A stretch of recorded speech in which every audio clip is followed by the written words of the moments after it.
Pressure ulcers as a capstone project topic. A pressure ulcer is a dangerous disease that affects the skin and can cause discomfort.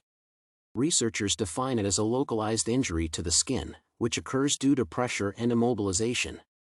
Moreover, medical professionals indicate that it occurs because of pressure from lying or sitting without moving. Because of that, the oxygen and nutrient supply is reduced, which creates damage to cells.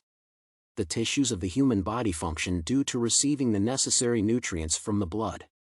Blood vessels are delivered to every part of the human body.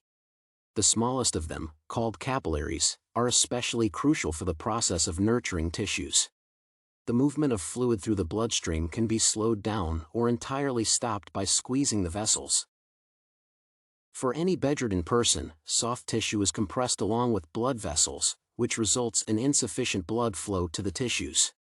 If this condition lasts for more than 2 hours, then malnutrition occurs, and after that comes necrosis. Unfortunately, this condition is progressive in nature, and bedridden or immobile people are most likely to suffer from it, especially if they are not taken care of. Therefore, it can be assumed that a particular group of patients is mostly affected by it, for example, seniors or post-surgical patients. For this reason, any solutions for this problem will be relevant to the setting of a nursing home. For nursing practice, this issue is significant because patients' comfort should be a priority for medical staff. Moreover, proper treatment can help to reduce the risk of systemic infection. For this reason, healthcare professionals need to be prepared to discover and use different methods that can help not only treat pressure ulcers but also to prevent them. Nurses need to consider several factors about such a disease. For instance, they should be aware of the mechanism behind bedsore formation, which includes knowing the places of the formation of pressure sores. They usually occur on the back, sides, and abdomen. This knowledge may assist in creating an effective strategy that can help nurses provide evidence-based care that can improve treatment outcomes. The problem of prevention and treatment of pressure ulcers still remains relevant even nowadays. Despite the large selection of various means that facilitate care, the number of patients with bed sores does not decrease.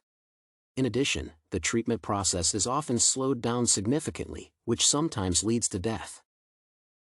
It would also be practical to note that even people who voluntarily decide to lead a recumbent lifestyle are less likely to get pressure ulcers than sick people. This has to do with the fact that healthy people can move freely. In other words, they can move the weight of their body while sitting, lying, and sleeping. Unlike them, bedridden people and people with disabilities are at a higher risk of getting bed sores because they rarely manage to change their body position.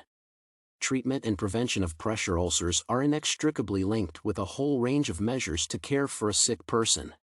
Researchers indicate several methods that can assist in healing, for example, electrical stimulation.